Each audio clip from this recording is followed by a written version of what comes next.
Okay, hopefully this works now. Again, I'm EW staff writer Chancellor Agard, and welcome to this live interview with Supergirl's Azie, Tesfai, and David Ramsey. Fingers crossed this hope works. I see Azie is here, so I'm going to have her join. Will it work this time? Are you going to work? And Oh my hi. goodness. Okay. David's trying. He's trying. Okay, hold on. Let me see if I see him now. Love technology. I know. How are you doing? I'm good. I'm scared to touch anything. Same. Okay. We have a group chat and he's attempting right now. So hopefully that works. Let me see if I can still work. Oops. Got my phone. Sorry, guys. Come on, Azie. Okay. David Ramsey. Nope. Oh, not seeing him yet, but hopefully he'll be joining in a minute. Oh.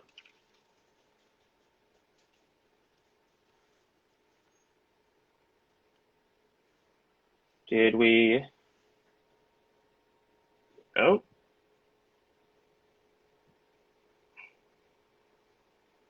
I think we lost Azie. Oh.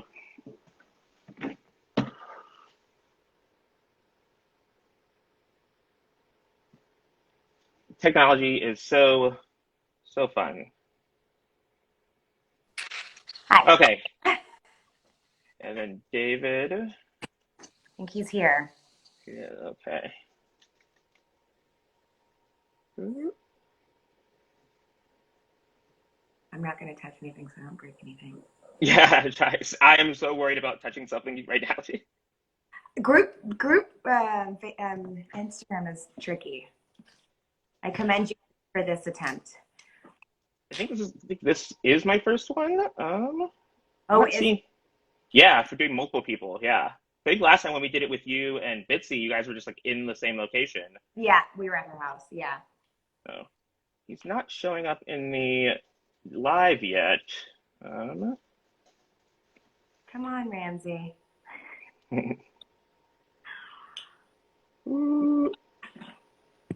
He did call me at 101 and said, "How does Instagram Live work again?"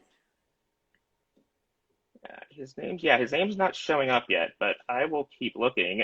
Or hopefully when he joins, he can send a request and I can add him. In the meantime, while we're waiting, that might help. I'm I sorry. don't know. I think David Ramsey has never once done an Instagram Live. I think this might be his first ever.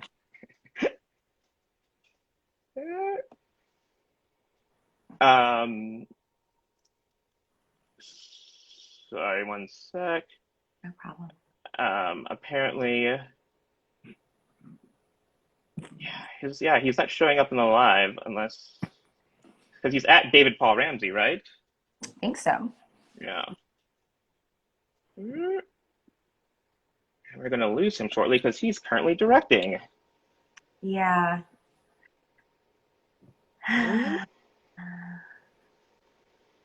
Oh, might have to reschedule for the next time he's available then because I am not seeing him.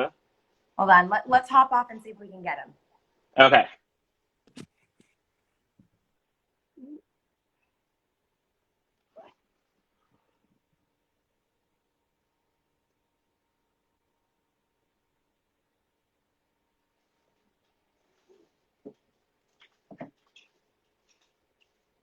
Okay, give us one sec. Thank you for bearing with us, everyone. This is a technology is very here we go. Okay, we have David. Okay. Okay, just added David. Yeah, hello, Am I David. in? Yes. You're in. All right. I think I'm in. Okay, bye. And then See ya. Awesome. Isis, and now we got to get Ozzy back. It looks like we're in. Awesome. Okay, and now Ozzy. Whew.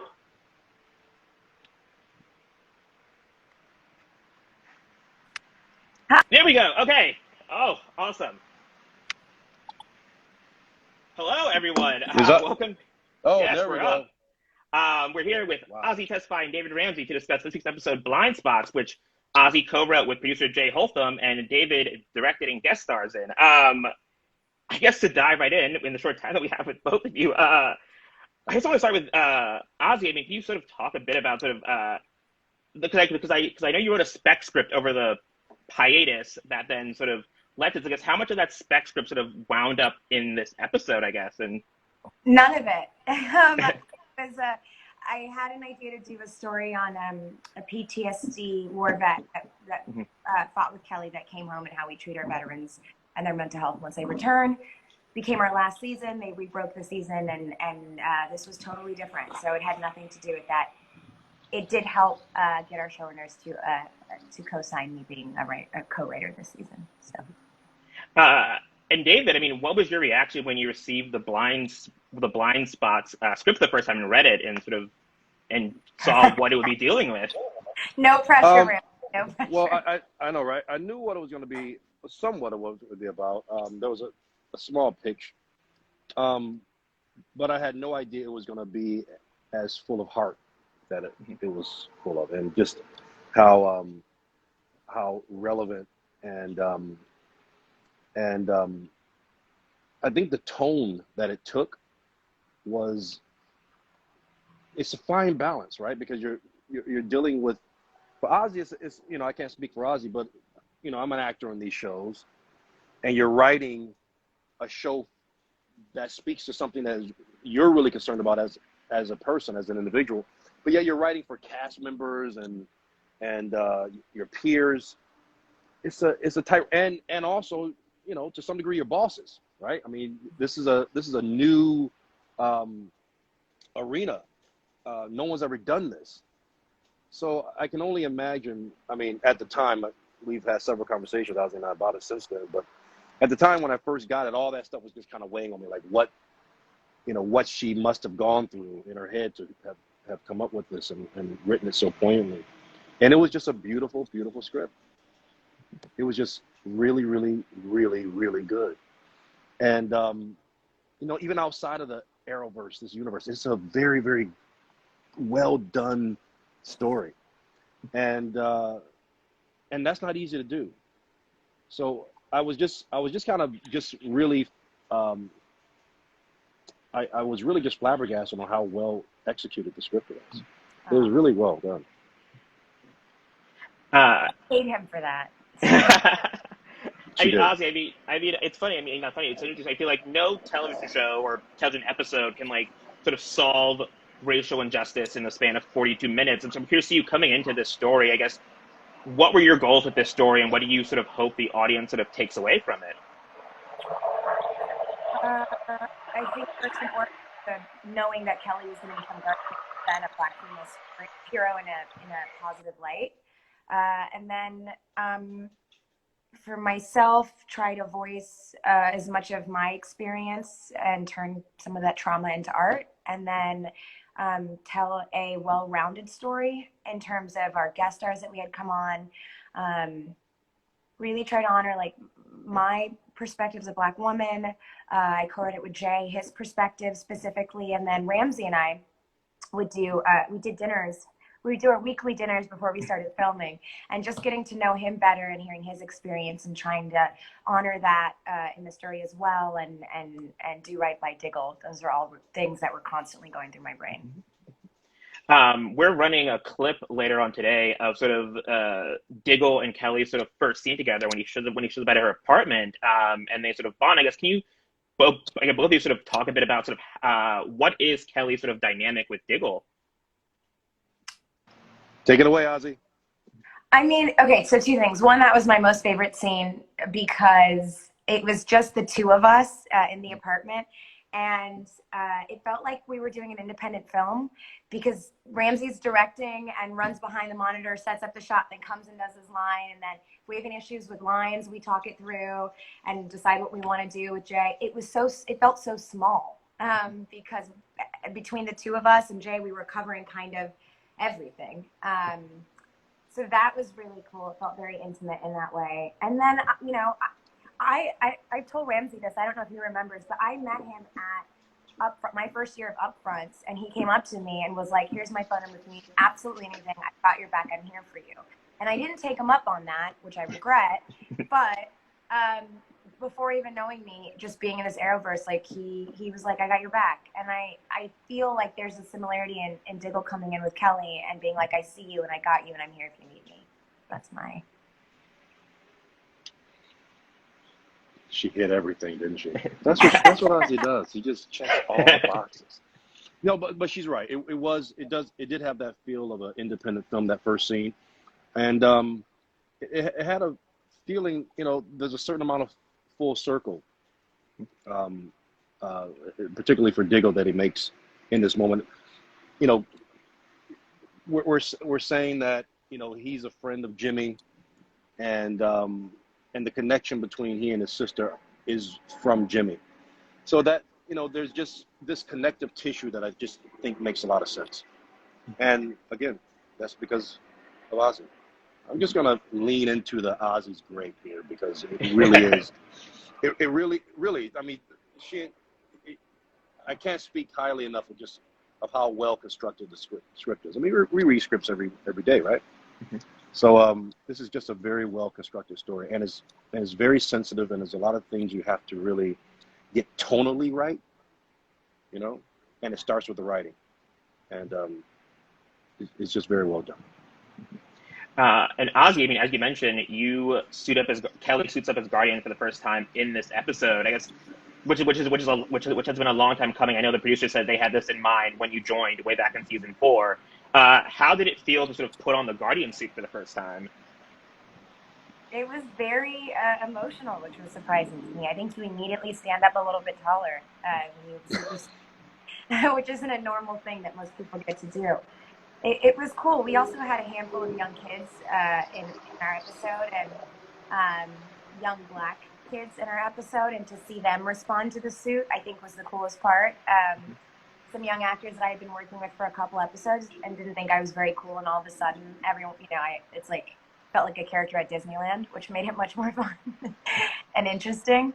And then, you know, I had Kyler reminding me like to stand powerful. I had Ramsey behind the camera who played a badass for a long time, giving me some tricks of the trade, and getting to, you know, to do some fight stuff with him was really fun. And I had the perfect scenario to start stepping into the superhero.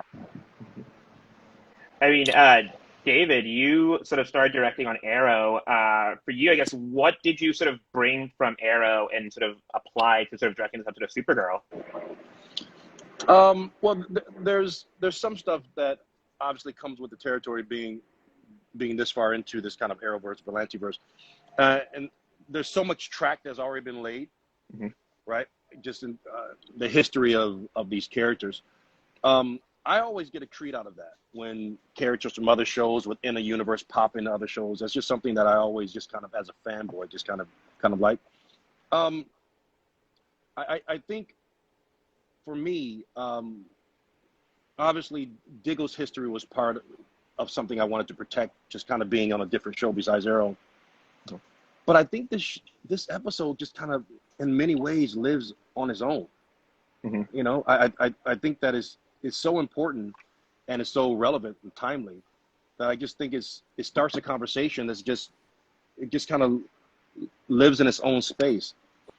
I'm just happy that, you know, within this superhero building, this kind of world, because that's what we really are doing, right? I mean, since 2012, we've been building this superhero world. That the producers and, you know, the stuff can get political real quick, man. And it does. Yeah. So just that they take that step out, right, and say, you know, let's take our hands off of this and tell your story. That's a big thing, right? I mean, how many times have you looked at? I mean, and fans are smart, right? They see these movies and TV shows, and they're like, "Oh, this executive did this, and they messed it up," and right? I mean, that's real talk, and we just didn't have that.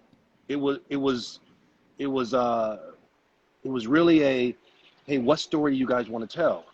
And this is Azie's show, and she can really speak to this a lot better than I can. So when I came into it, there was really I mean, we talked several times, and it was, oh, I see that. Let's not do that. Oh, I see that. Let's do that. You know, and that doesn't happen.